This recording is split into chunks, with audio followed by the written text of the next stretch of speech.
Um,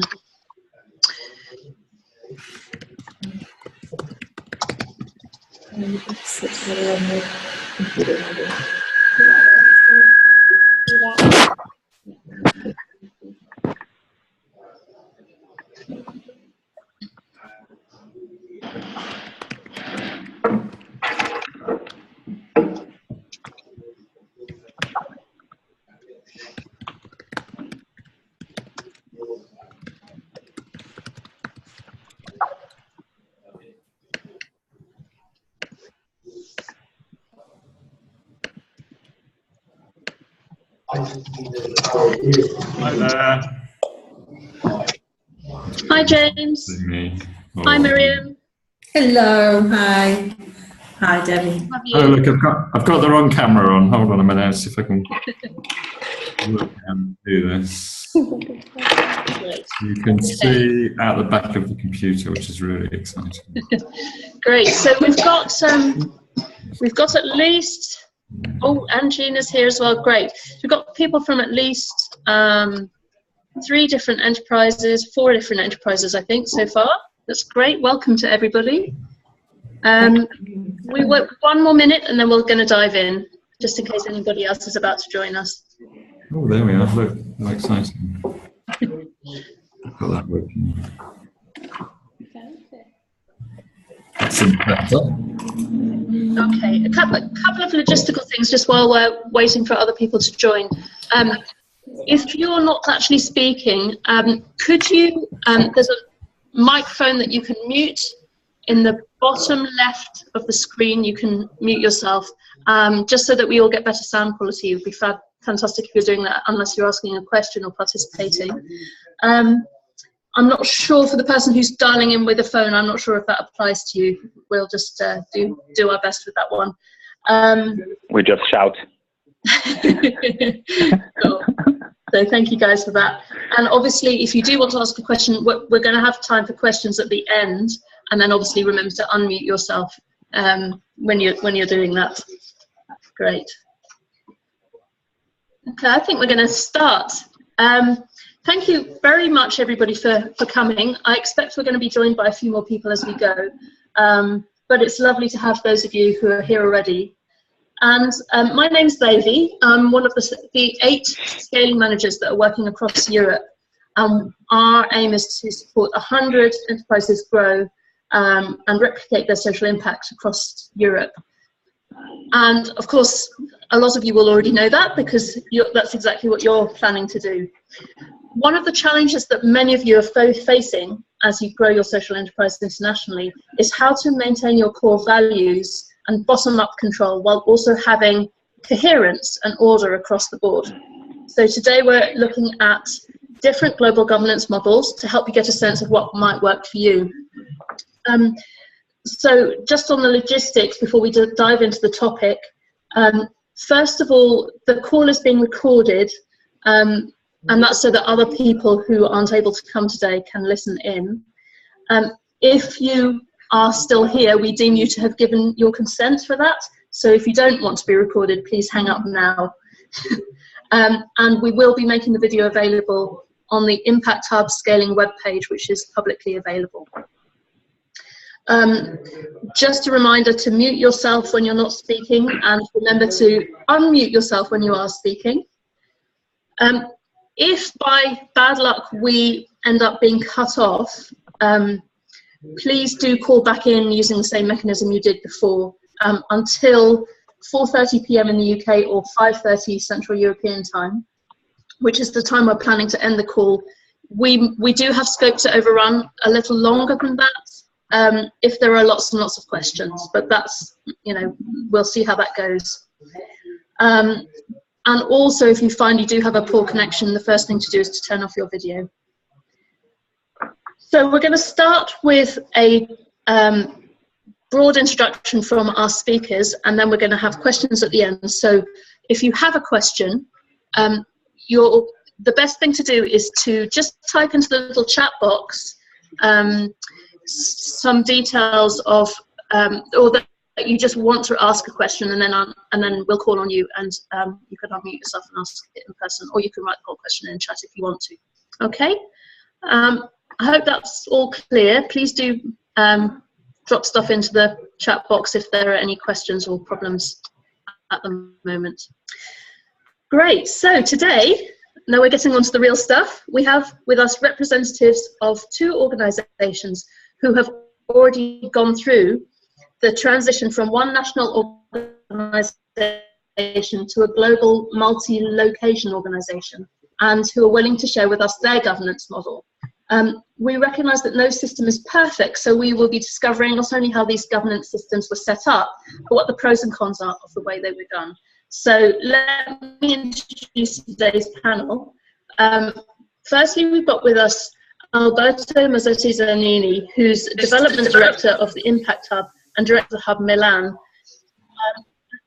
The Impact Hub is a network of about 70 social enterprise support organisations, which started 10 years ago with a single hub in Islington in London.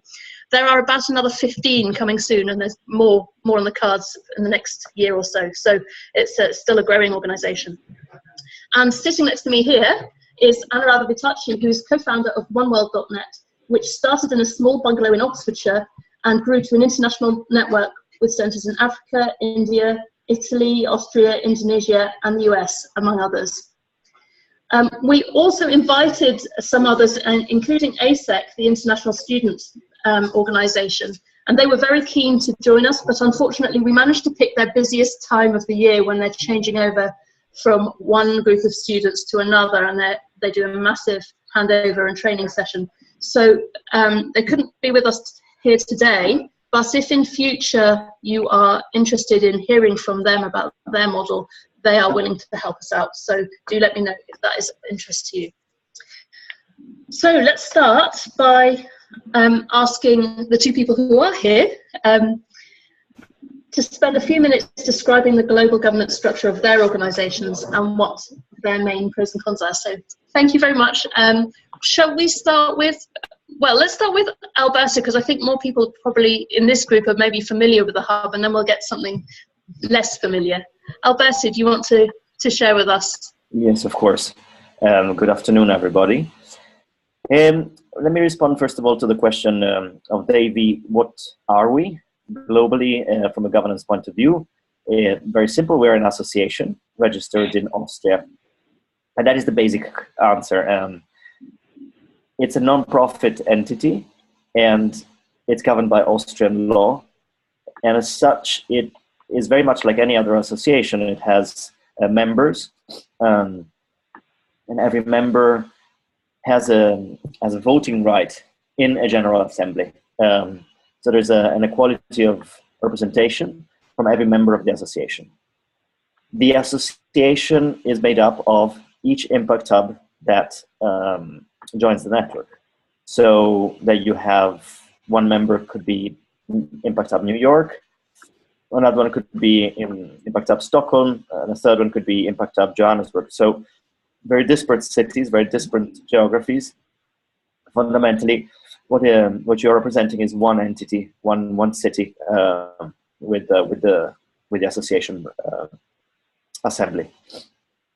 The association legislates on matters pertaining to the entire network through what we call general assemblies. These happen 4 times a year, every 3 months, and they happen virtually. So they happen through an online voting mechanism, but they're preceded by a number of online events, like the one that we are holding now, webinars, calls, where different motions are presented and can be discussed, can be amended, can be even rejected by the assembly, and finally are approved for voting by the board of the association. When they go to vote, there's generally 2 mechanisms. They either have to be approved by 2/3 majority or by 50% plus 1 majority. And there are different criteria according to which side of the fence you fall. So certain themes require 2/3 majority, other themes require only half plus 1. I mentioned there's a board. The board is elected by the association representatives, and is in charge for 2 to 3 years. The anomaly lies in a misalignment between the board members, who are 5, or should be 5, so that they have staggered starts. Instead of having them all start on the same day and on the same year, 2 starts on 1 year, 3 starts on another year, and then this, so that there is a certain continuity in the governance of the board, the management of the board, and there isn't a new board coming in all of a sudden having to take on entirely new roles and entirely new aspects of work that they have never done before, and the previous one is just falls off the radar.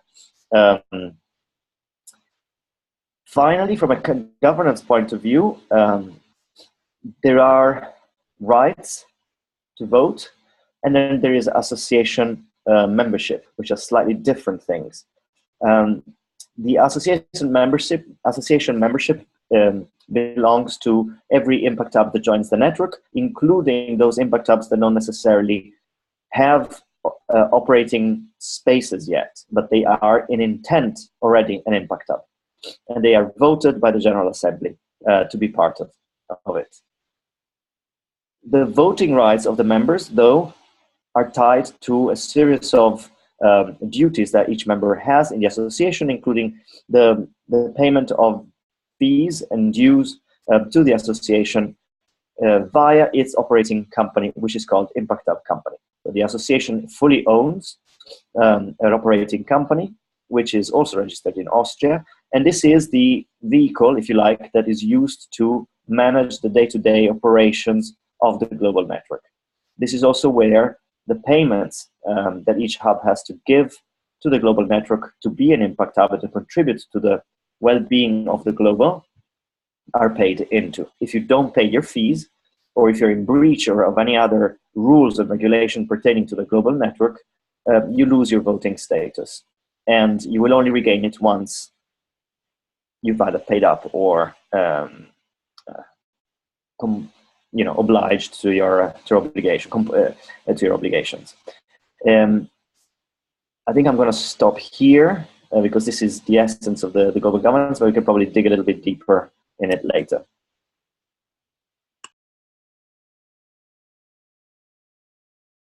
Before you finish, Alberto, are there any really big, obvious pros and cons that you want to share about this system? One you can probably imagine. It's quite cumbersome to get now. We are 82 members, not all voting, but still 82 members of an association to align on things that are important. It's quite easy to align on things that are not important, but on the big issues, it can become quite difficult. So there's a lot of work that goes into what I would call vision alignment, which is really sometimes has to be done by the board, by hand, metaphorically by hand, by phoning up voters and saying, "Are you clear about this? Can we talk about it? Do you have an issue with it, etc."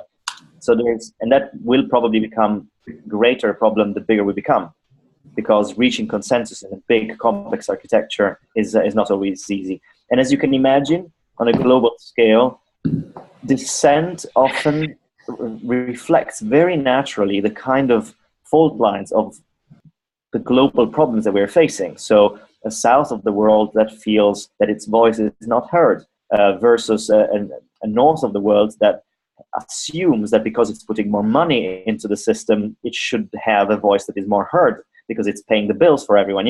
These kind of problems that we see at the UN, are reflected almost identically in a system like the Impact Hub. So it's quite that's one of the problems, I suppose, is that one. The pros, I think, and we'll delve into it a little bit later, is that this is a very fair system. It allows a small city that has an impact hub, like Birmingham, for example, in the UK, to stand up and have exactly the same voice as Los Angeles. And not everywhere, I think, you have a situation where the voices of two such disparate entities and cities can be heard on an equal footing.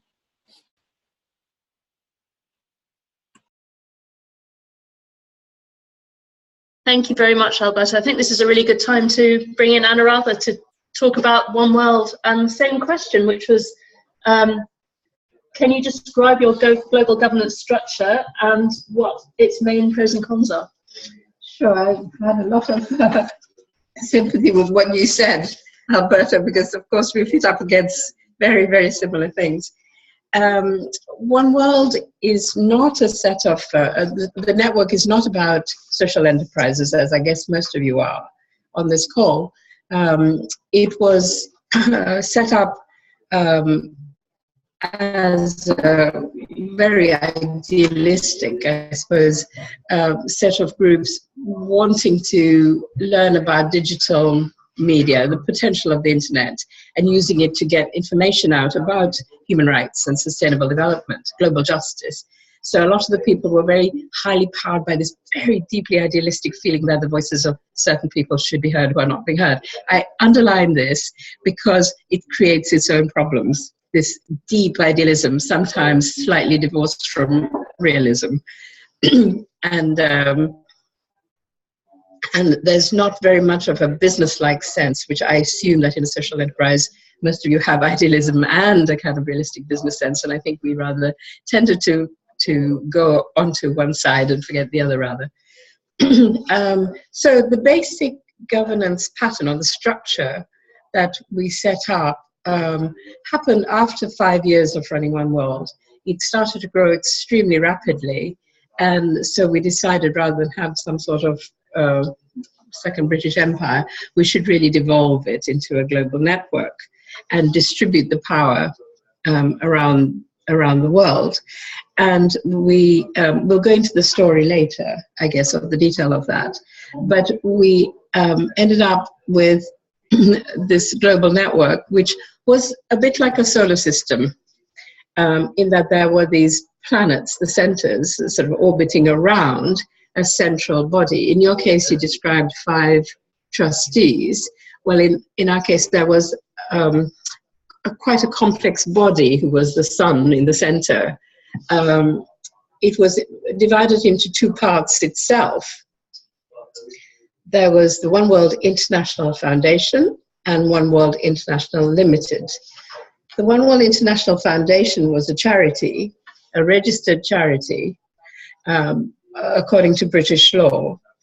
And this was considered a very important thing to have, because a lot of the centers then didn't have to go through the becoming a charity process itself, because they were operating under the aegis of this charity. They could be non-profits with a lot of charitable assets, as it were, and a charitable reputation before they had actually become charities themselves, if they needed to. And 1 or 2 did become charities in their own right. One World US, for instance, applied for 501(c) status and got it eventually. But in the meantime, they could get charitable funds through the One World International Foundation. Then there was One World International Limited, which was not the home of the trustees, but was, I should say one more thing about the One World International Foundation. In addition to the trustees, there was also a very small staff. There was an international director, that was me, and 1 or 2 assistants as needed as the network grew. So we had a very small staff and a kind of a home, a body called One World International Foundation. Now the trustees were appointed in what was a way that was more like the House of Commons than the House of Lords. It wasn't a collection of the great and good who had been appointed from above or outside. They emerged from the centres.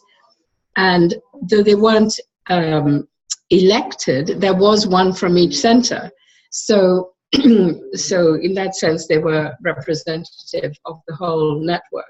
And we did talk about what on earth would happen when and if the network became too big and there were too many such trustees. But actually, it didn't happen like that in the end. But to begin with, there were just 3 or 4 centres, and then it grew to about a dozen. So it was all quite manageable with a small secretariat as I say, to create the, to look after the board meetings and so on. And then there was One World International Limited, which was much, much bigger. And this is because we were a digital media company, in effect, or a set of media companies. This was a company limited by guarantee. So again, it was a non-profit, and all the money was applied back into the network. But this was a company that could act like a trading arm of a charity, like Oxfam and other UK charities often have a trading arm which can do work that earns fees. And so this company had a rather complex arrangement, because it was there to support the network, to create a centralized content management system so that all the editors and other media people in each of the centers, all the documents they received could be shared. Now, the documents themselves, and so there was a very, very complex CMS which the tech team at OWL created so that everything could be easily shared. But of course in several languages, because these countries operated across so many parts of the world. So it was not easy to do. And it was all, pre-Google, way pre-Google. So we actually created the world's first civil society search engine and Spider, but it was all very homemade with very little funding. So everything was experimental, because this all happened in the mid-90s, from 94, 95, 96. And I was just looking back at that time yesterday and looking at the BBC. The BBC launched its first official website in 1997, even with all their fans. Groups like Channel 4 or other big media organizations, they would ring us up and ask us for basic advice on the simplest things. So everybody was in the dark, and we were groping around for governance systems and operational systems, absolutely in the dark. In addition to One World International Limited creating the technical operational systems, they also coordinated the network, because just as Alberto said, there's a tremendous need for communication.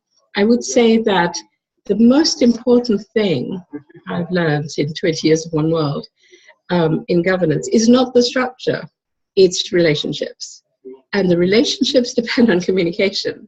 Everything depends on that. Because it's just like, you don't say, is marriage good or bad? A good marriage is good, a bad marriage is bad. It's not the marriage, it's the relationship that makes it good or bad. And so, and let's face it, in a marriage, the relationship is good depending or bad depending on the communication too. So really, communication first and leading to good relationships, and then the structure holds it together and supports it during difficult times. But basically, if the relationship is bad, then all one's best intended governance structures can be subverted. They can be hijacked. They can even become worse than not having anything, because they can be used as a kind of a fake smokescreen to pretend you're doing something good when you're actually doing something selfish against the network. So a friend of mine last week, I made a new friend who was a Tunisian who grew up in the mountains of Tunisia in a very poor village, and then became a kind of street activist during the Arab Spring, and then became a member of parliament. And he said what a shock they had to realize that what appeared to be a good democratic Tunisian system that had been parliamentary system, which had been applauded by the World Bank and the IMF and so on, turned out to be a complete sham. And the real democracy had to be rebuilt, or built. And I think that's the same. You can have what appears to be a wonderful structure, and actually it could be a sham.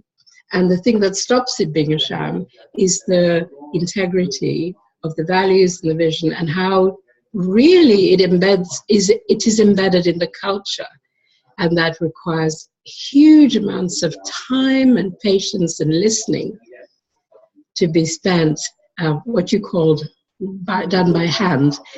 Really, it is the presence of people, and you have to have huge amounts of emotional intelligence, not just practical intelligence, to make this work.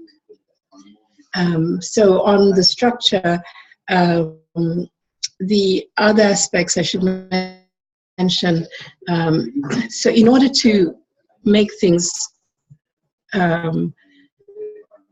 where did all the material come from for the centers? They came from partners. And I suppose in a sense, our partners were like your association members in a sense. There were all the NGO partners and progressive media partners, and there were dozens and then hundreds and then thousands of them. And so there were, at one point, I counted 3,500 partner networks, and they grouped around the national centers. So each center was a hub for all their partners, and then the centers themselves were centers in a network around the One World International. So it was complicated. Thank you. Alberto, do you want to add anything at this point before we go on to the next question? Yes, the story of One World resonates a lot with what we've also been through. I heard a lot of things that I was like, yeah, absolutely, I've been through that too.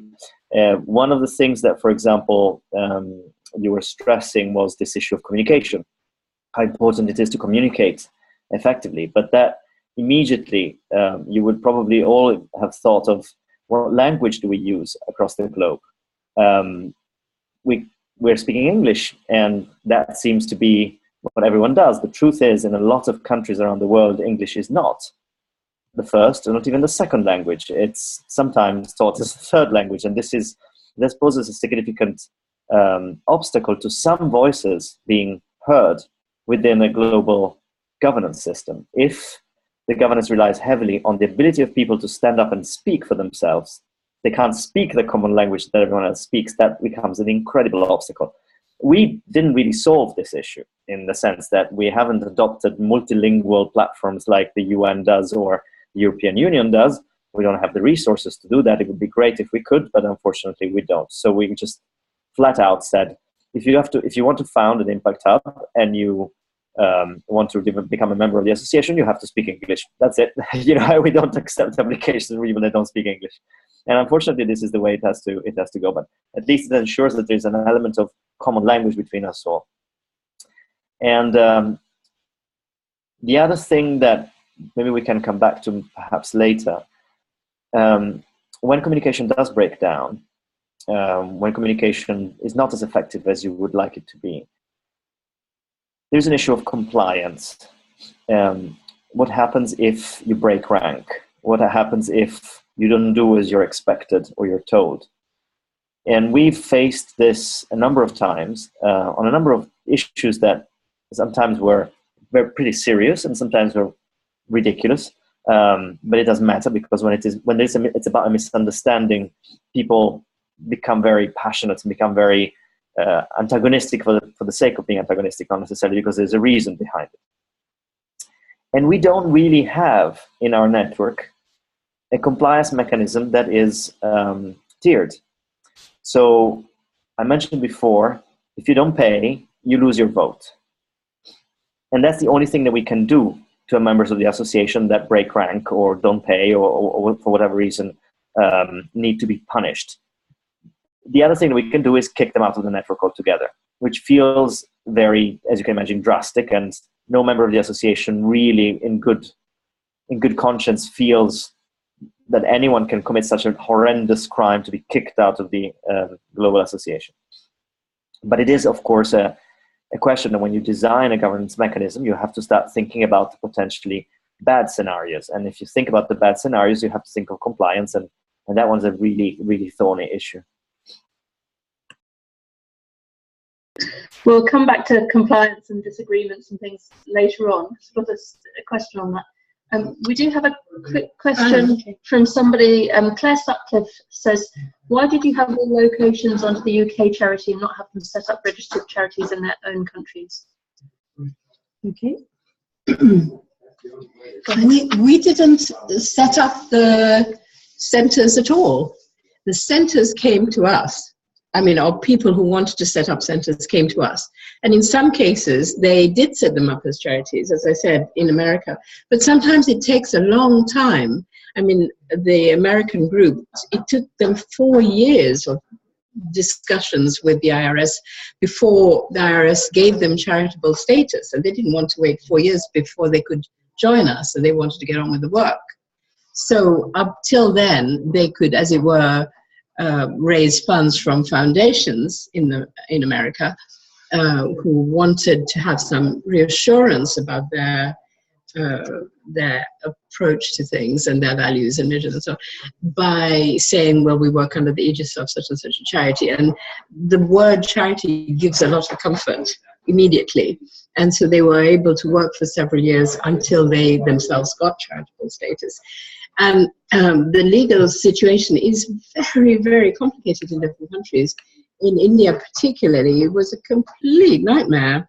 For many years, there was a lot of suspicion in India, for good reasons, about people sending money from abroad for bad reasons. And so there was a lot of suspicion about any group that received foundation money, however respectable, from abroad. And they had to set up a very complicated trust process, which was turned down and then reapplied for. And, it took years. And the fact that there was One World International Foundation meant that they could do a lot of extremely important good work locally until that was finally approved.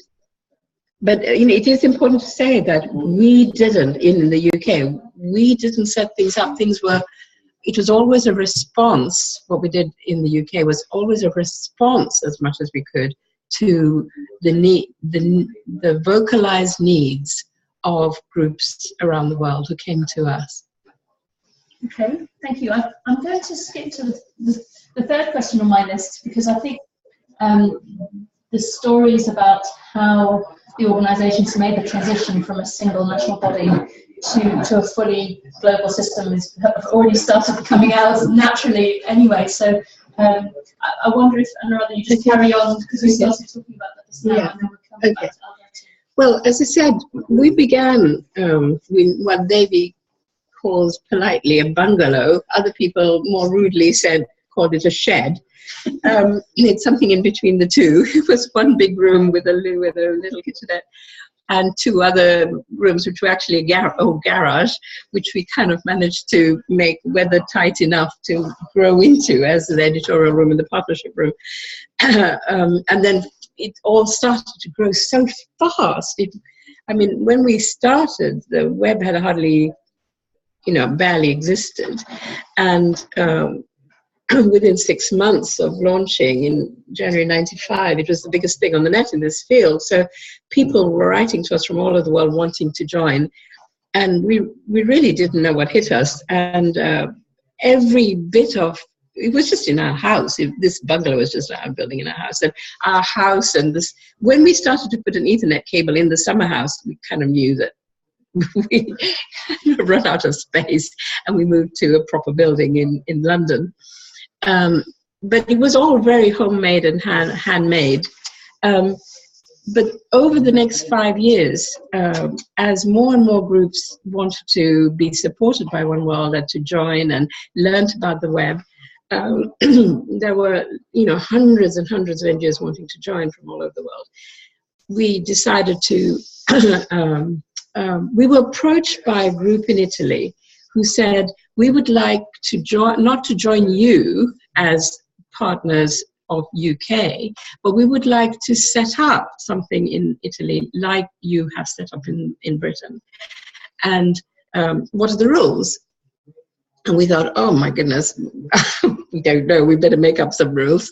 And somebody pointed out that a friend of ours in Holland pointed out that there was a group in Austria he'd just come across who were using our logo, a group we'd never heard of. And they had set up a little Austrian hub all by themselves using our logo. They just hadn't bothered to mention this to us, or talk to us in any way. So he went off and saw them, and they were very nice, and they would like to join too. So suddenly there was this kind of set of centers kind of erupting, you know, without anybody kind of planning it. So I talked to, and we ourselves at the time, One World was only a little project of a much older organization, which was a broadcasting organization called the One World Broadcasting Trust, whose focus was TV and radio, and the trustees there knew nothing about the internet. So I talked to the chair of that board, the OWBT board, and he said, go away and think the unthinkable. And I led a 9-month process with all kinds of people around the world who were interested in developing a new kind of One World network. And came back and said, well, we've thought the unthinkable, and we've had a lot of constant global meetings, either virtually or occasionally face-to-face, and we want to separate from it. We want to leave One World Broadcasting Trust because, you know, I've talked to all the trustees, and they basically don't understand the internet. They think of, you know, television, which is something they understand, or radio, which is something they understand, and they have no idea this wild anarchic thing called internet, where it's going, whatever is happening. This is in the 90s, remember. So we would like to ask you, please, to let us leave home and start again, and we'll take the risks, and you don't have to take risks of managing something you simply don't get. And the trustees very thankfully let us go, and we stayed friends, and we swapped one trustee each who was welcome to go to the meetings, but basically we separated, and we started this new thing, this new network, whose structure I described a few minutes ago. And it began with just this friend in Europe, in Holland, who started One World Europe, which later fragmented into several different One World bodies, like One World Netherlands and One World Sweden, One World Finland, and various others. And there was One World in Italy called Unimondo, and there was One World in the UK. We separated off One World UK from One World International. And I was very worried that this is all very northern, because the whole point was to have, you know, hidden voices in the world, the voices you never hear, speaking up. And these were all northern voices again, and the voices of the poor in the south were still not being represented in any way in the choices being made. And so we received some funding which allowed the appointment of editors, just single people in the south, one in India, one in Africa, and one in Latin America. And the idea was that they would at least bring to bear some other sensibility to make sure that when we gathered material from various NGO partners, they could have a sensitivity to what the issues were and what the voices were from the South. It was very inadequate, but at least to start. And then gradually, around these points of these editors, whole centers grew. But they were kind of responsible for far too much. They were responsible for the whole of Southeast Asia, or South Asia. They were responsible for Africa. And they were responsible. It was much too crazy and impossible. But it was the best we could do in order to honor the fact that there was some sort of representation from the South. But it really wasn't good enough. And the people who had been appointed as editors weren't really equipped to become center directors. I'm being hideously frank now about what happened. But and so I think it reflected, as Alberto was saying earlier, the situation in the world, because this was the time of the huge global digital divide, where very few people in the South had access to the internet, and we were doing things, before people had this kind of access. And it was a kind of a good idealistic stab at it, but there was not much there yet. Not many people had access to the internet. So we were doing the best we could with what little there was. And later, when it became a big deal, and India is full of the internet now and other places, there were things that had been set in place which weren't necessarily appropriate for when things got much bigger. And then there were lots of painful changes to try and enlarge what there was. Should they divide up and have just one world in India and one world Bangladesh, one world Pakistan, and so on and so forth? Were people who had a lot of power now in India, were they willing to give up that power and devolve into the different individual countries? For example, one world in Africa was just a small group in Zambia. Were they willing to devolve to other groups starting in Africa or not? And there was the language issue, as you said.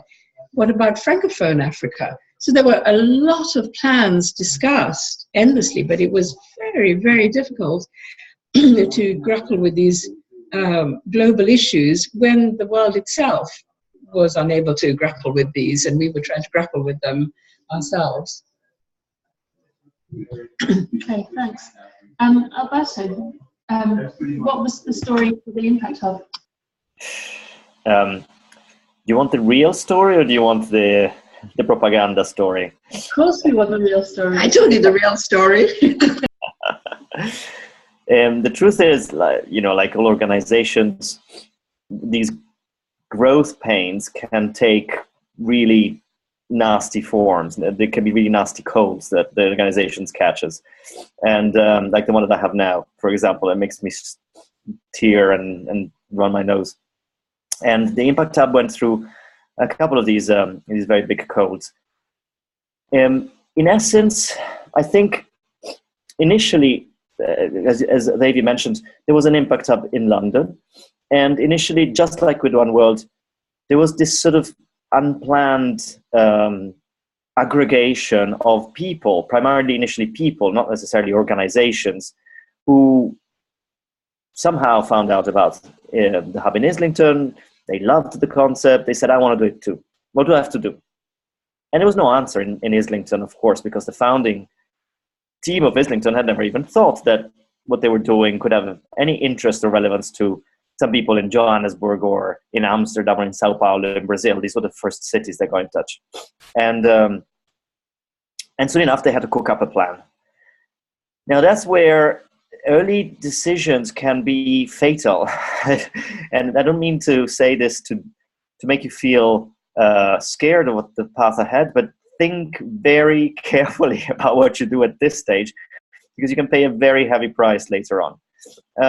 In essence, that's where the discourse and the governance split and went two different ways. The discourse, what was being sold, was a membership in a global network. And a network, by definition, is a flat structure. There is no center in a network. There is no boss in a network. If you are a network, truly the power is devolved to each and every node of the network. It's very different if you are a social franchise. It's very different if you are a corporation, of course. You have your big CEO that decides everything up there in an office on Fifth Avenue in New York. So as a network, the people who were buying into this network, and I'll come to the money question later that someone posed, were convinced and believed that they were buying into something that they were building collectively.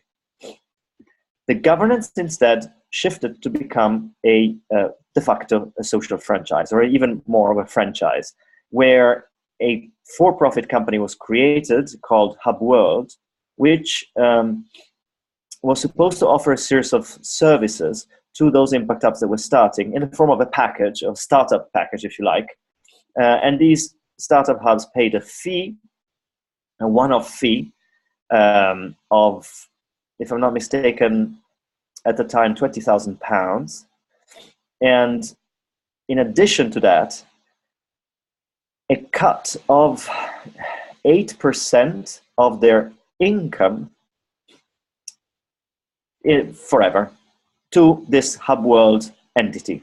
Now, for anyone that's been in the franchising world for a bit, we realize that 8% cut on your income is a death sentence to any business that is not necessarily based on a high growth model. But if you're selling desks and spaces around the world, you're not going to make a huge amount of money. So the model was initially quite wrong. But what was worse, it was that fundamentally the governance power, was concentrated in the hub world entity, which was also the entity that held the brand, held the right to name Impact, to name the hub. At the time, we were called the hub. Then we rebranded later on. So at the end, this centralized structure immediately came to clash with the expectation of those cities and those teams that were joining the network, with an understanding that they had a voice, and that this voice would be heard in some form of global governance mechanism. The global governance mechanism wasn't really created for a long time, for about 2 or 3 years, until the network had grown to its size of almost 20, about 17 or 18, I think, hubs. And at that point, there was, I think, what can be described as a mutiny. A mutiny of hubs that decided, no, this is not working for us. It's not working financially, because you are crippling us with these exorbitant fees at a time when we are very vulnerable. We're starting a very innovative business in our markets. And you're crippling us because our voice is not really being heard, but it's all in the hands of one company and of its fundamental for-profit structure. Now, this is where the debate of for-profit versus non-profit became, like a world war. There was literally 2 camps. The Americans very strongly feeling that, yes, of course, a for-profit company made sense at the heart of the network, because you could leverage investments, you could get all this money and spend it around the world. And on the other side, there was more the old Europeans, the Latin Americans, who were saying, no. If you want to safeguard the organization and its social mission, you need to place the most precious thing that it has, which was its name, its brand, its identity, into a non-profit entity. And so at the end, the non-profit camp won. The Americans were quite disgruntled. For a while, they threatened not to play the game anymore, but then they decided that it was worth it in the end. And now they're hugely supportive of the global governance. So as I was saying, that was the story of how we shifted from the first governance to the second governance. This shift took about a year of working groups and negotiations between the different parts of the network, because at this point the network was quite large already. And that was an interesting time, because it taught us the art of consensus building, which we hadn't really practiced before.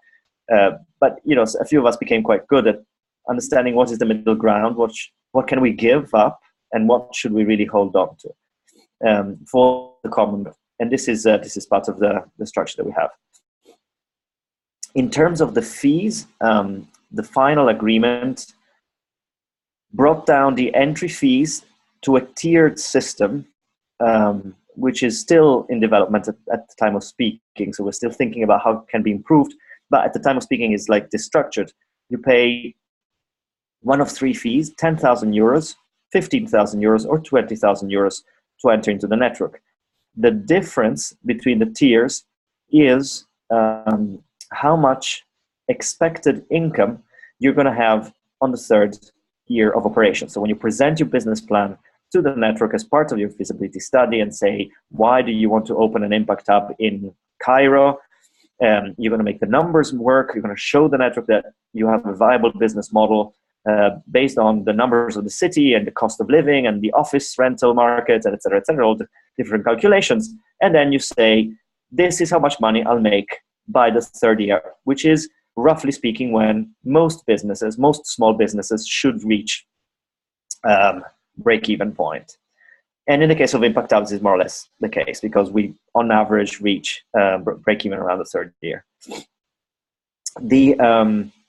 If you earn less than 100,000 euros a year, you're going to pay 10,000 euros for this startup fee, which is basically the branding, the license to the brand. If you earn between 100,000 and 300,000, on the third year of operations, you pay 15,000, and this is the bracket which most impact hubs fall into. And if you earn more than 300,000 euros, you pay 20,000. After that, you pay 2.5% of your income on space rental and memberships, which is two of the revenue-generating mechanisms that the hubs have. They sell space and they sell memberships, so that members can use the spaces to work, to connect, to rent meeting rooms, to well, most of you probably are familiar more or less with how an impact hub works. What is different is that a lot of impact hubs developed over time different other forms of revenue generation. Some started selling programs, developing corporates relationships and getting corporates to join programming with them, etc. All these new forms of business, because they had been developed by the local impact hubs and not by the impact hub, the original impact hub, became extra business, extra franchise, if you like. In other words, you don't pay your 2.5% on any of these other new forms of business, but only on the original two of membership and space.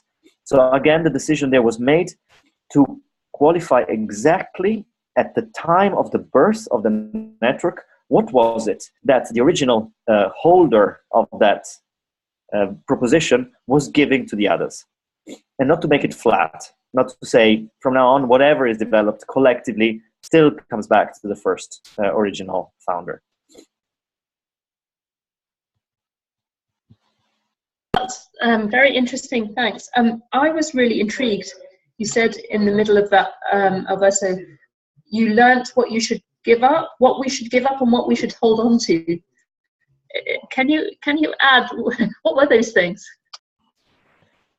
One example is regional representation. I don't know if in one world this has come up as an issue.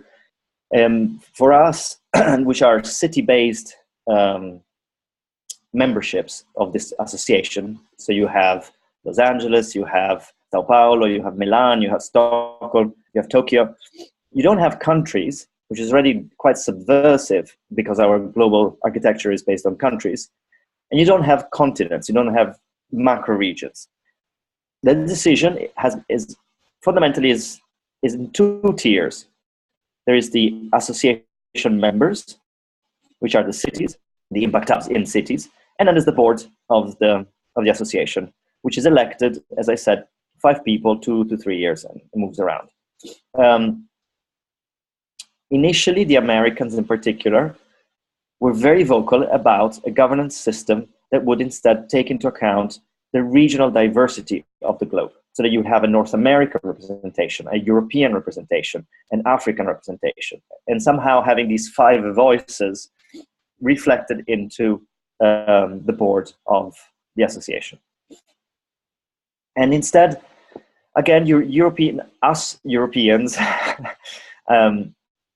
opposed this significantly, because we were seeing the value of the network in the exchanges that were happening between the single impact hubs, also across divides that were not traditionally associated with particular exchanges. So it's not every day that Sao Paulo gets to speak to Stockholm. But in our network, yes, you can, because of the personal relationship that you can build, etc., etc. This bridge between cities, because the governance was completely flat, allowed for transfers of knowledge and co-development of initiatives and all sorts of interesting things that otherwise would not have happened if only the Americans were talking only to the Americans, the Europeans only to Europeans, the Africans to the Africans, and then you sort of boil up the global conversation to a board of 5 people. We felt that was extremely reductive, and it also replicated a series of problems in the world where you do have a sort of perceived regional identity, which doesn't actually reflect what is true on the ground. Everyone who has worked internationally before knows very well that there's probably more in common between, I don't know, the cities of London and New York than there is between the cities of London and Birmingham, which is down the road from London. So this is fundamentally the debate. It was boiled down to that. And that's one example of what you learn to hold on to and what you learn to give up to. And the Americans in this particular case decided that, yes, it was worth giving up their dream of a regional representation because they understood and saw the value of this typology of representation. I'm sorry to keep on singling out the Americans, but I'm sorry if there's any Americans in this call. I don't mean to point the finger at the Americans. They're not always troublemakers. Sometimes they're problem solvers, absolutely.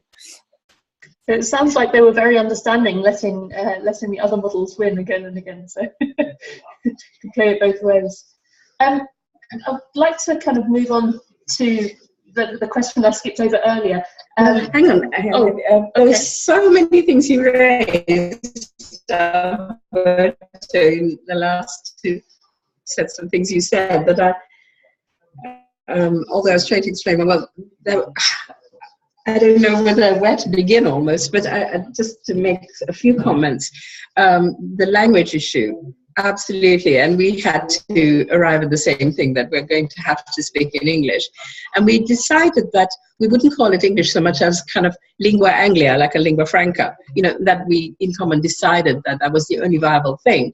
And I certainly think that that was the only honest thing to do. Because, for example, I went to a very famous and apparently very grassroots, but wasn't, meeting in Porto Alegre, which you went to too, remember? And I remember an American coming on the stage there in Brazil and apologizing for speaking in English, which was a colonial language, he implied, and not being able to speak Portuguese. And I thought, this is insane. As he noticed that Portuguese is a colonial language too, and that actually no one was speaking any of the indigenous languages. And actually it would have been completely ludicrous if they had, because it would have disenfranchised 99.9% of the people in the, so it was like, let's forget all this. This is a real world. This is the reality, is that English has become the lingua franca of the old days. And let's just not attach English to England. Let's attach it to what the world of its own accord has, for whatever reason, decided to have as the common language, and let's go with it. So that was one good thing we sorted out. But there was the issue of what we do, because we're a media organization. On the front page of One World, the common front page, do we have bits in all the different languages? Do we have that in English or not? Which never did get resolved. But the way it finally got sorted was because of the other problem you raised. You talked about this this company which was going to charge 8% and so on and so on, and how impossible that was. Well, we had the same problem from the other end, in that One World International Limited, which was doing that job of creating the coordination and the technology and so on, was incredibly non-commercially minded. And so what it did was, instead of conveying to all the centers the true costs and discussing how we should really share out these true costs, they were hyper responsible and decided they would somehow find a way to bear 90% of the costs, and only asked the centers to pay a tiny fraction of the true costs, which then, the centers spent ages arguing about, exactly like you said, should we pay this in this way or this way or this way or this way? And endless arguments went on about that. But actually, at the same time as all that was happening, 90% of the cost wasn't even being made visible. And OWIL, which was on the one hand trying to kind of conduct all these discussions, was desperately having to do other work, not the center support work, but other work, in order to raise fees to pay for the network while this was going on. And this kind of dawned on me one day, that there was this incredible invisibility happening, and that what we really needed to do to break this open was to have a network meeting where people came face to face, or some people came face to face, the center directors, and just say to the center directors, do you realize that you're arguing about your share of 10%? It's not that somebody's trying to make you pay too much, you're paying far too little. And actually, the people at OWIL are killing themselves working all hours of the day. And the reason you're complaining that they're not dealing with your bug fixing or whatever is that they're so busy trying to raise the other 90%. So again, the solutions seem to be about discussion, openness, and communicating what the issues are, so that everybody actually understood what the subject of the card really was, and not being diverted into what their narrow point of view or their narrow attachment was, but to see what the situation was for everybody. And then, of course, they were much more understanding about how difficult the situation was. And the conclusion in the end was, well, why are we still, after several years, having a centralized content management system anyway? We've now developed our centers. We have a lot of local partners, hundreds in some cases, like Italy had hundreds of local partners, most of whom operated in Italian. Why does the central body in England have to, create a content management system that sorts them out? So everybody started to create decentralized CMSs, just like they had decentralized boards and decentralized partnership arrangements. Everybody decentralized of their own accord.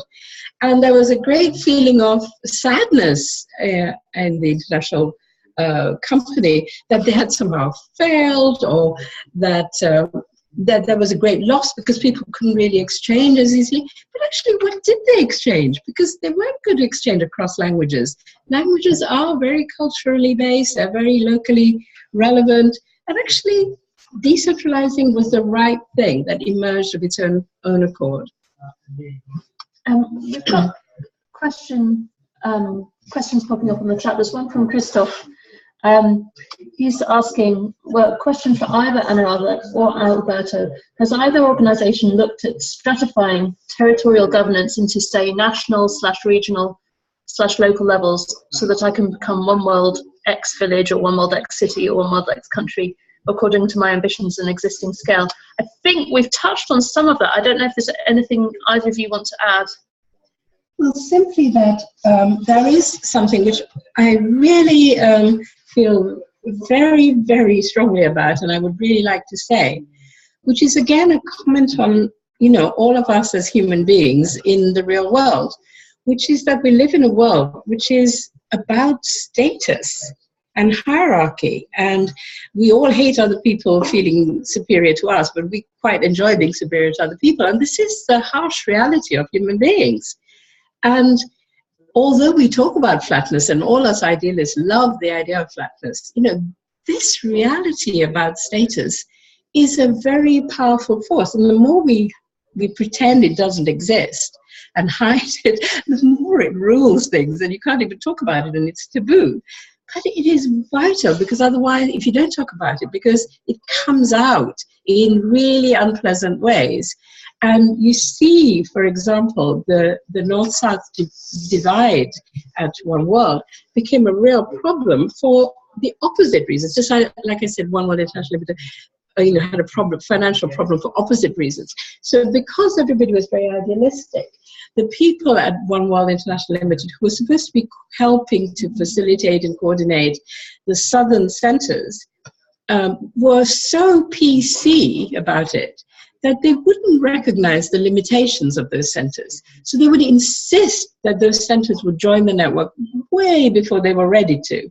And the trustees sometimes would say, no, you're not ready to join. You must get a stronger business plan, a model, whatever. But there would be this fantastic kind of moral pressure to let them join before they were ready. And it was a bit like, I suppose some people say about Greece and the EU now. It creates all kinds of imbalances, which then are magnified, terrifically. And there is a lack of honesty, really, which arises out of excessive idealism, not out of being mean to people, but out of being very idealistic. We must include, even when you're not ready. It's much better to say, you're not ready, let's see how this can be made ready. And that's the issue. And then you have the opposite problem of people who sometimes get very inflated because there is this idea, especially in many countries in the South, I have to say, as a Southerner myself, but also in the North, that there are hierarchies within the center. So, for example, since we're being mean to the Americans, let me be mean to the Americans. When I was in One World US, there was no way anybody would consciously say anything sexist, because that would be the end. But it was perfectly proper if I visited America, for me to be wined and dined by the center director, but somehow all the rest of the team were not included in this. And I was very shocked and said, let's all go out to lunch. And they were like, what, all of us? You know, I realized there was this tremendous internal hierarchy there. When I went to a center in Africa, this was, you know, included, you know, or none of the women could come, you know, but that was a different matter. But there was these internal hierarchies and the sense that somehow one is associating with the great and the good from the north. You know, we have to kind of really combat this idea. And I remember one young African woman sitting next to me and saying, when I said, come and sit, you know, come and sit next to me, you know, she was like, how can I sit next to you? You're the big boss, you know? And how to combat that was really an issue. And some of the center directors, I'm sorry to say one or two, actually loved it. And their egos became extremely inflated. And there was one who I didn't know whether to laugh or cry. If he was visited in his office, he had a separate office where we all sat together usually. He had a separate office with a red light on, a bulb, and you were only allowed to come in when he switched his light on. It didn't matter who it was, the chair of the trustees or anybody local, doesn't matter who you were, you had to sit outside and wait patiently until he allowed you to come in. And to me, this is ludicrous. But these kind of human things happen, and to me these are the things that have to be really dealt with.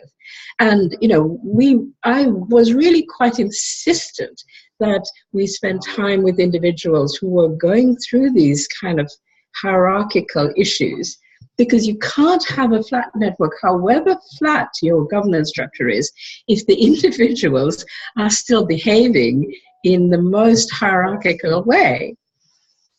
Christoph has written another little thing I think maybe just quickly to respond. It sounds to me from what I know others saying that fully distributed networks are very difficult to enable or organize as sustainable businesses, and it's therefore a choice between control and sustainability or egalitarianism and anarchy/providence.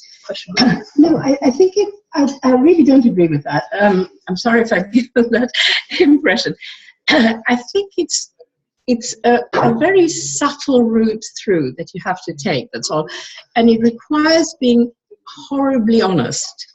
And it requires everybody to recognize that people are complex and whole people, and that you can't just be businesslike and professional, because these other things which are not spoken about actually have more power often than the things that are spoken about. But you have, for me at One World, we did a lot of amazing work. We helped millions of people. We saved probably tens of thousands of lives. I don't know.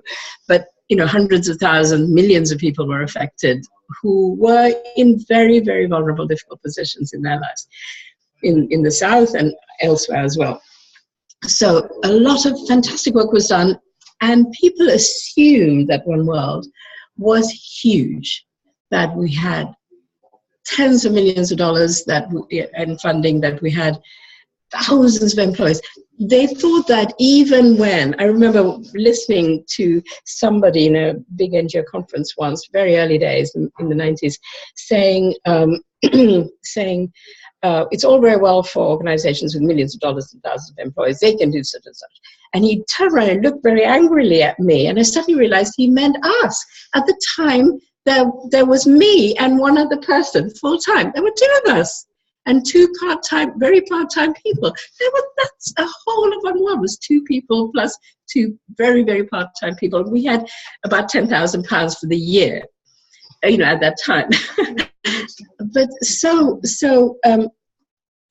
you can do a lot if you have what we call a syntropic organization rather than an entropic organization. And to be a syntropic organization, you do need to be flat, and you need to call every instance you find when things are not flat. And if things are more flat, more inclusive, not them and us, not secretive, they're generous, they're open, and they are genuinely infused. I've been talking about the downsides of idealism, but they are genuinely infused with something larger than yourself, then people are fantastically highly motivated, and they do, you have far less labor trauma, you have far less unwillingness in many ways. I mean, we have rather erred on the side of talking about problems, but we haven't talked about the positives, really. People will stay with One World. I mean, I remember saying once, I'd like to have a rate of not more than 10% turnover in the staff. After 7 years, nobody left, nobody. And people only left if they were having their second or third baby and wanted to stay at home with the children or something. And so, there is a fantastically high level of work, motivation, and productive value in a syntropic organization. I was just really emphasizing the downsides. If you only look at the idealism without really facing squarely when things go skew and one's normal negativities as human beings aren't really recognized. Right.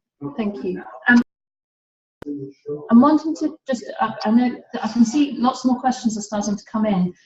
I just, maybe we could and time is moving on too, maybe we could fairly quickly talk about how you resolve disagreements and conflicts within your organizations, and try and just keep it to kind of 5 minutes each, and then we'll try and address all the other questions that people have raised. Alberto, do you want to go first? Yeah, I think I wanted to say one thing before answering your question, which I think is important. For those of you who are running social businesses that have a valuable business proposition, what you're giving away is also something that is going to make money, potentially, for the people who are embracing. So it's actually an important, valuable thing.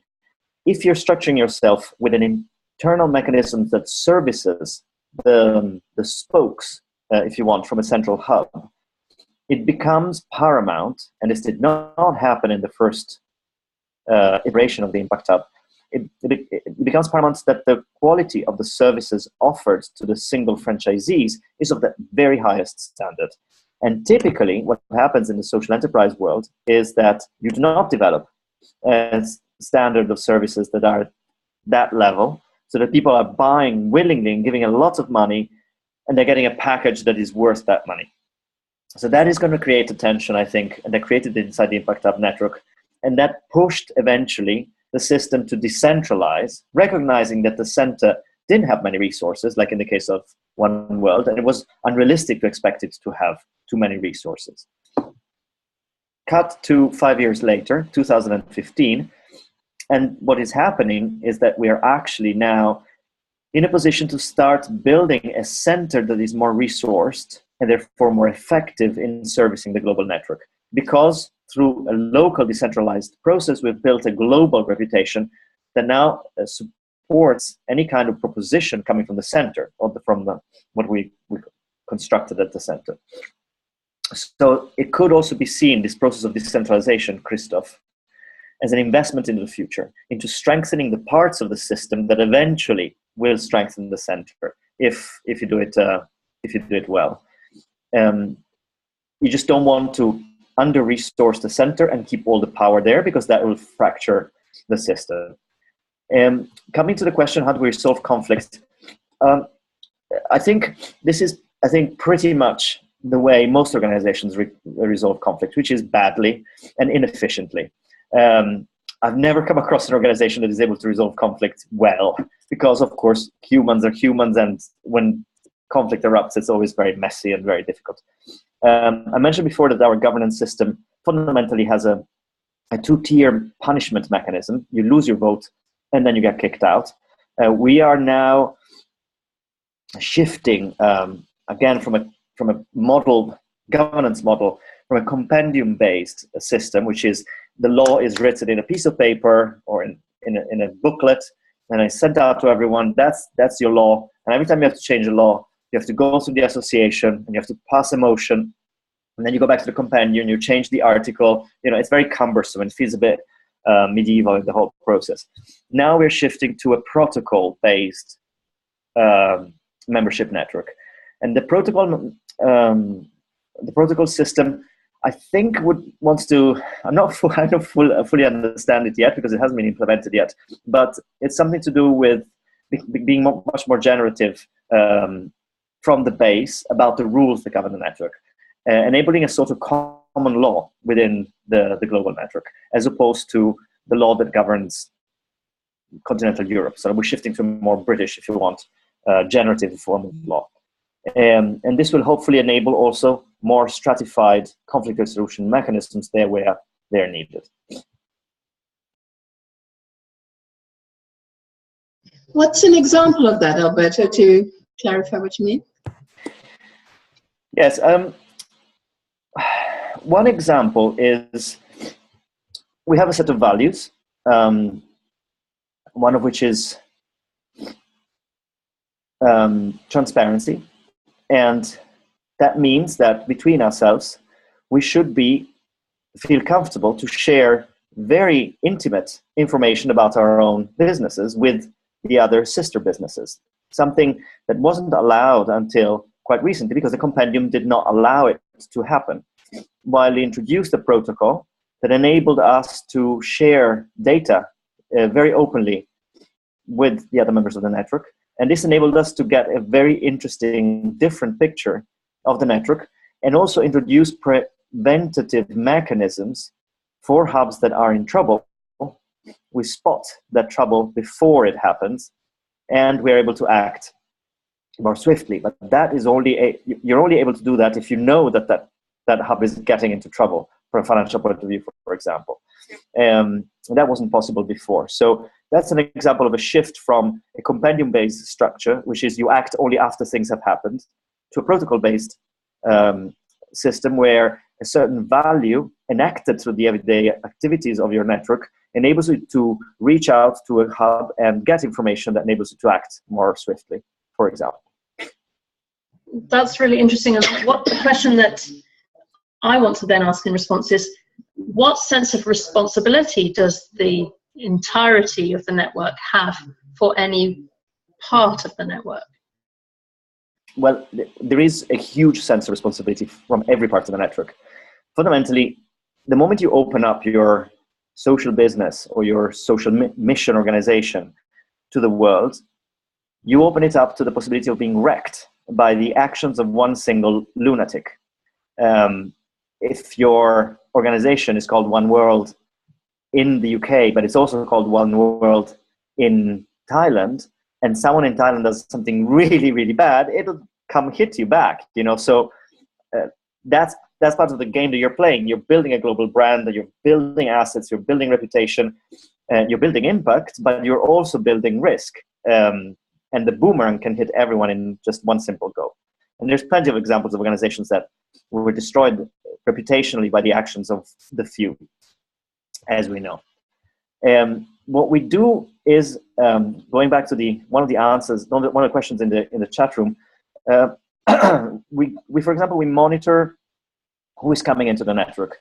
So all the single applicants that want to become members of the Impact Hub get a good screening. Some people have called it a Byzantine accession system to the network. When comparing us to other organizations, particularly that are corporate and led by big investments in Wall Street, and roll out things across the world very swiftly, we ain't no McDonald's, that's for sure. We open, although we're 82 now, or it's already quite a comforting number, we're still, in the small numbers. And so the question, of course, is back this, like, how much energy do you put in this mutual monitoring system? Well, we put a lot of it because our reputation is at stake. And still, we don't always manage to avoid failure, to avoid disaster. So we've had a number of hubs that went bust. We had Brussels that went bust under the eyes of the Commission, which was nice. Gave us a nice, good reputation in the eyes of a lot of people working at the European Commission. And went bust also with a lot of noise and flame and argument and members, and there was lots of, because it's a membership organization, also at the local level, because each Impact Hub is in its own right a network of people and organizations. So when it makes something very, very good, everybody knows about it. When it does something very, very bad, even more people know about it. So Brussels was a bit of a pain in the neck. And so, yes, in response to the question, some people have been rejected by the Global Assembly, but it's very, very rare because we make it very, very hard for weak teams and weak business plans to get to a final stage of approval. And just to, sorry, to stay with our budget, because in that same chat question, it also said, do you therefore help people develop their business plans? Yes. So very, very briefly, when someone approaches us, they get a very first screening by the people in Impact Hub company. And if they're like lunatics or stuff like that, they get weeded out straight away. The other thing that we do is, if they are serious about an inquiry, they have to pay upfront 2,000 euros. If their inquiry is not successful, these 2,000 euros are returned to them. But this has allowed an incredible saving of money and of time by the central core organization, because before, in the year 2013, if I'm not mistaken, or 12, we received something like 1,500 requests from different teams around the world to open Impact Hubs. Now, can you imagine responding to every single one of those requests? Was one person, and she was pretty overwhelmed. 1,500 requests are a lot, and it was just growing year in year. Then we introduced this cap, 2,000 euros, and that, I wouldn't say halved, but much more than halved the requests, because of course people who were just playing around with their computers started thinking twice because they had to make a bank transfer of 2,000 euros. So that was an interesting strategy, and it worked very well, and I advise it as well. Then they get a candidate committee, which is basically a sister hub, which is the hub that introduces them to the network. So, every team that applies has to visit an Impact Hub and convince them that they're a great team and that they should be supported in founding an Impact Hub. So there's this slightly cumbersome process, but it does ensure that you have a personal relationship with at least one Impact Hub from the start. And then there's a candidate call, and there are a couple of neutral parties on the call, and they assess, and they try and avoid situations where someone is someone else's cousin living across the border, and and now come on, I come into the network, I'll bring you in. But actually, these are valuable people that are bringing real contribution from their local economies, from their local societies. Then, at this point, when they're candidates, they get assigned an associate. An associate is an expert within the network. There's a process to select the associates. There's about 20 associates in the global network. And the associate has a certain amount of time paid by the network to spend with this team and accompany them in the process of writing their feasibility study. So they are obviously expected to bring all the local information, but at least they're helped in understanding, what is expected of them, what kind of questions does the network want answered in the feasibility study. When the feasibility study is ready, it is presented to the Global Association by the sister hub. The associate at this point plays no role. The sister hub is the one that stands virtually in front of the assembly and introduces their protege and says, why should you vote for this protege? At this point in the Global Assembly, every single voter should read the feasibility study of the proposed Impact Hub and decide whether it's worth voting for or not. And this was where the plan was very weak, obviously, because you can imagine every 3 months, people who are extremely busy, have a million things to do, 300 meetings, are expected to then go through not one, but sometimes 3 or 4 feasibility studies, each one 50 to 80 pages long, outlining the history of the city of Istanbul, the political system, why the social economy is in a process of change, blah, blah, blah, blah, blah, blah. You have 80 pages of this stuff. And then make an informed decision as to whether these are the right people or not to open an Impact Hub. As you can imagine, it's completely unrealistic. So we got a few people together and thought, how can we make it better? What we did eventually, exactly at the last General Assembly, which was last week, we approved a shift whereby the feasibility study are no longer going to be seen by the General Assembly, but by a committee that is elected by the General Assembly as a permanent expert committee that will assess every 3 months the feasibility studies that come in.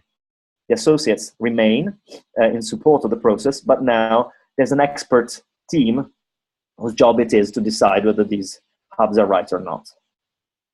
I hope this answered the question. Sorry, it was a bit long. That was great, thank you. Well, let's go back to the original question was now to Anurada. How do you deal with the different people involved in the inevitable disagreements? Okay, the first thing is to say that I don't think of global governance as here is the structure and there are some people who are compliant and some people who are difficult. Global governance is, we're talking about a group of people and they are the organization. I know it's a cliche to say that, but they really are. And if that's the case, then even people who are being difficult are reflecting something that we need to notice. So first of all, we need to be aware when somebody is being difficult or aggressive. What is it that's upsetting them? And to be, not to reject them, but to try and understand what's going on.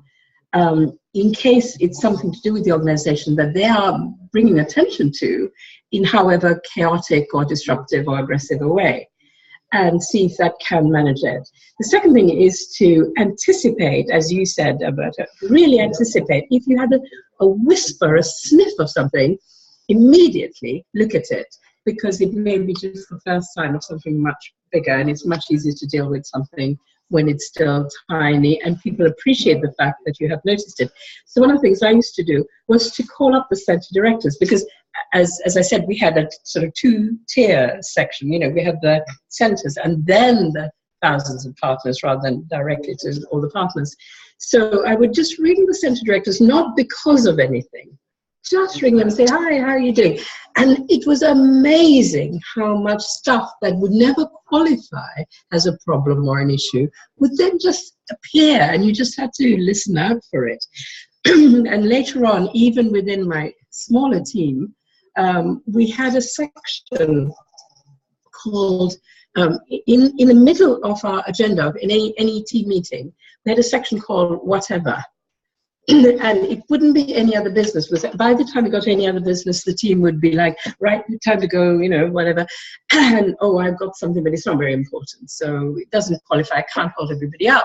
But if it's in the middle of the meeting, there's still a sense of time. So they will bring it up. And because it's called whatever, you can bring up whatever. And people do. And that is often the richest part of the meeting. And then I actually changed the international board meetings in the same way. I found that the international board would come and talk to me off, you know, over coffee or something. And I think, hang on a minute, this needs to be transparent. This needs to be discussed not just with me, but with everybody. But this is the most important stuff very often. So I said, we'll have the formalities at the beginning of the board meeting for an hour or something. Then we'll have a section which is not minuted, it's noted, but not minuted, so people can really speak freely and say all the things you would normally say to me to each other.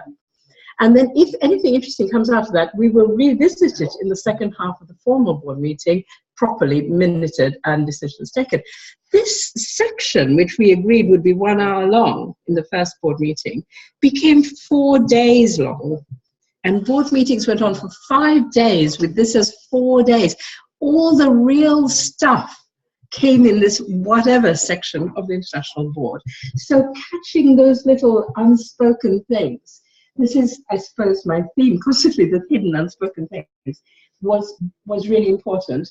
And it's really kind of respecting what appears to be a difficulty as maybe a source of real awareness of something you need to know. You know, and it's that attitude that a difficulty is a good clue to your next step. Great, thank you. I'm going to go to questions now. If you could all type into your chat boxes just if you want to ask a question, and I'll call on people. In the meantime, while you're doing that, there was one question from earlier, which Christoph again asked, how are hubs subject to Austrian law, which Alberta, you mentioned earlier on?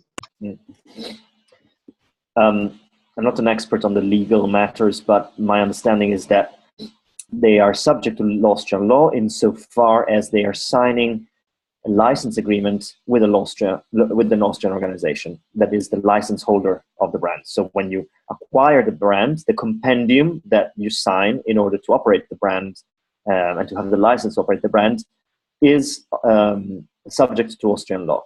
Whatever happens from a legal point of view, you end up in an Austrian court, to be perfectly clear. The single local entities are obviously subject to their local laws. So as long as there is no infringement upon the global license of the compendium, then if you are a single business in Milan or in Stockholm or in Washington, D.C., those are the laws that apply to you. And last point to be made, there is no rule in the global network that says what kind of legal entity you should be at the local level, which means that we've had a range of things from non-profit to for-profit companies, associations, cooperatives, foundations.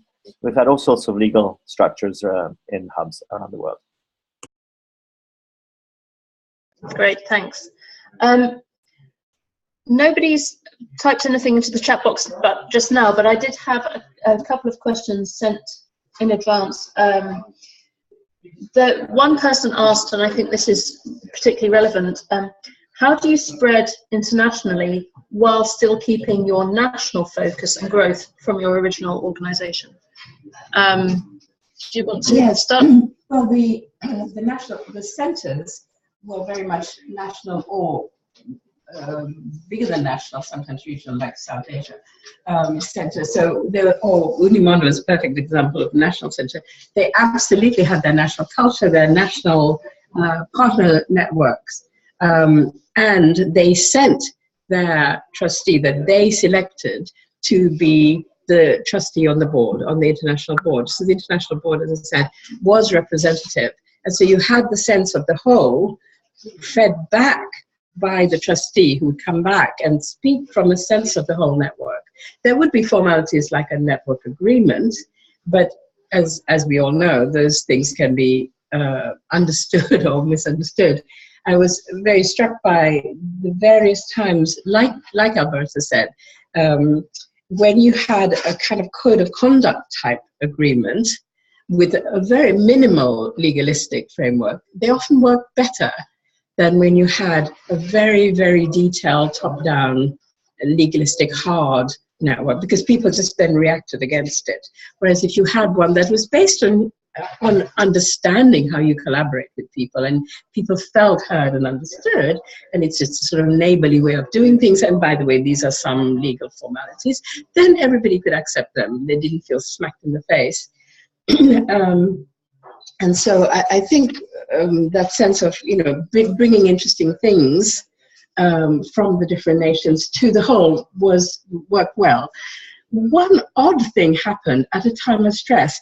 I think that shortage of money brings out the worst in everybody. And it is amazing how it happens. We've seen it in the climate summit talks, for example. None of the negotiators are worried about the planet burning up, and the people, they're all worried about being bureaucrats who say no to as much as possible, right? And that attitude of saying no as much as possible rather than saying yes as much as possible is what you want to avoid. And when the trustees were very deeply committed to the whole, and things were going well, and you were aware of the successes of One World, that was fantastic. People really had a sense of the excitement of maximizing the network effect. When there was huge financial stress, the trustees did one of two things. They either went nationalistic and worried about theirs at the expense of the others. That actually didn't happen very much, I'm glad to say. Or they did a thing that was completely unexpected to me. They went into a different kind of separatism, which is they wanted to maintain the One World International Foundation and its financial base at the expense of the network as a whole, which is kind of bizarre. It's like they drifted off into a separate little planet of their own, like they were a center, and kind of forgot their responsibilities to the whole. And that's a danger. So I think that any group, however wonderful and idealistic in good times, can get very narrow and self-centered. And how do you overcome that and maintain the global vision is really what you have to work on. And a sense of excitement, innovation, and success really helps us. So you need to communicate. I mean, now we'll be talking about the problems, obviously, but we really need to communicate amongst each other the success and the excitement and the lives saved and everything else, because then you overcome that negativity. Okay.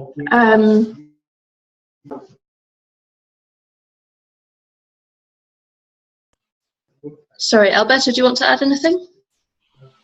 No, I thought maybe taking the question from Freya, which maybe sums up some of the key worries that people might have on this call. Well, the question that Freya asked, for those who haven't read it, is, for an organization creating a governance system from scratch, do you have any brief advice on what to consider, include or avoid? Include a very strong legal team, pro bono. If you don't have the money to pay for it, you probably won't. That's a good reason to start founding a non-profit entity at the center of your system, because you can then take advantage of a lot of pro bono programs, including the Trust Law Connect program by the Thomson Reuters Foundation, which is partner of the scaling program. So you can get lots of free legal advice. There is a lot of stuff out there already. There's a lot of, network rules or regulations. There's a lot of different compendiums or whatever they've called them. They are out there. And sometimes it doesn't make sense to reinvent the wheel. You had a little glimpse, I think, in here. We are just two of tons of organizations that went global. And I think I found that when we were doing our own redesign of our global governance, I was part of the team that was redesigning. Actually, I was leading the team that was redesigning the global governance. So what you see now is my fault, or my merit, whichever way you want to put it. I was actually picking up the phone and calling organizations. I called the National Step in Sweden because they were doing an interesting redesign of their global governance as well at the time. And they were very willing to talk to us about their global governance. So the other thing that I would do is look for the people that you associate with, that look like you, that you think look like you, or that have your values, and then just phone them up and say, hey, how do you govern yourself? I really need to know because I'm structuring my own global governance. And I would say nine times out of 10, they will take that time off to tell you about it. I certainly would. And then I think one thing to avoid in terms of your global governance, avoid the illusion that what you're creating now is perfect and eternal. It'll change. It'll be subject to all sorts of pressures, just like your business model was when you first hit the market. And this is a new market. It's a global market. There are new customers, which are your franchisees, your partners, your network members, whichever way you want to call it. And, like in all these kind of operations, sooner or later, the reality will hit you and you'll have to start tweaking and redesigning it. Like we said before, we believe that a decentralized system with the due checks and balances and with due reserved power in the center, especially in terms of monitoring and evaluation, services and communication, all sorts of different things that can be centralized, but a devolved system at the end is more resilient than a centralized system. And it goes through the turbulence of the global economy better than one that is centralized. That's my 2 pennies.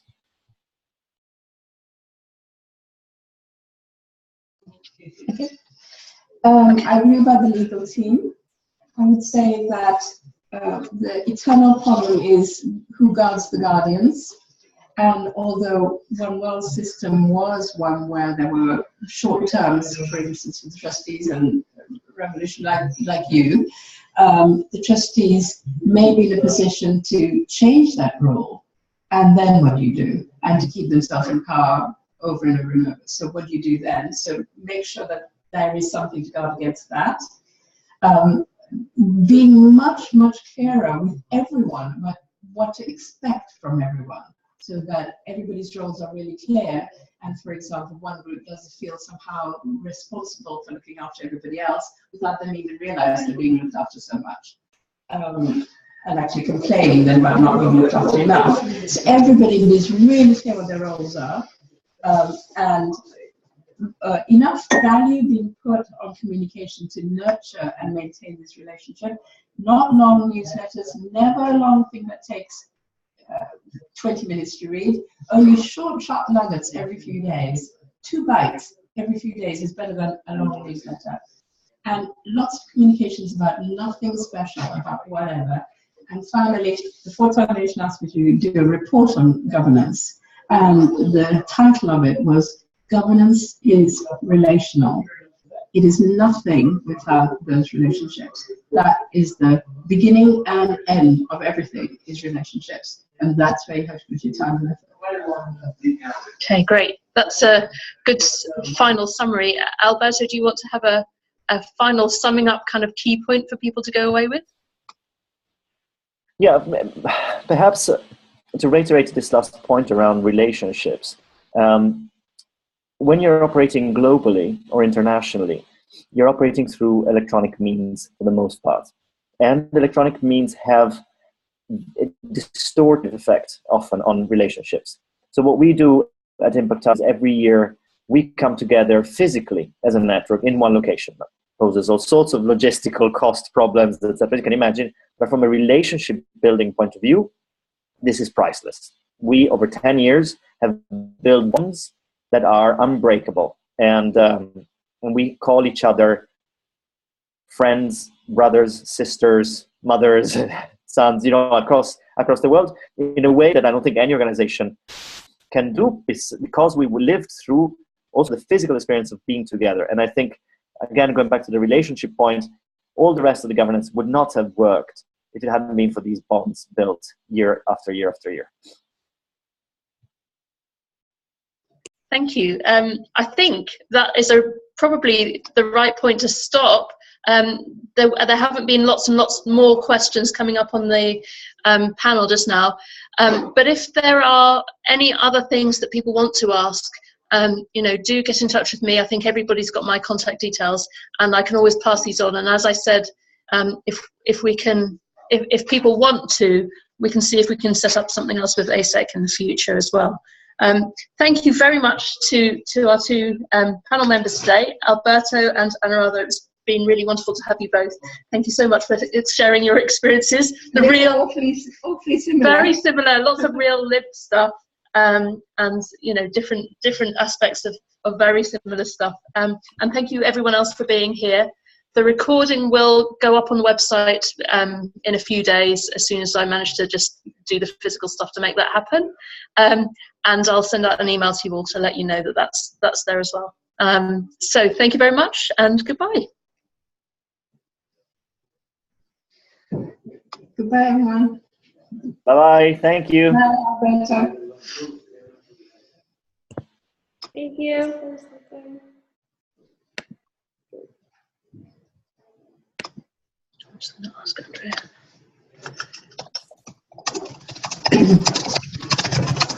Can hear you.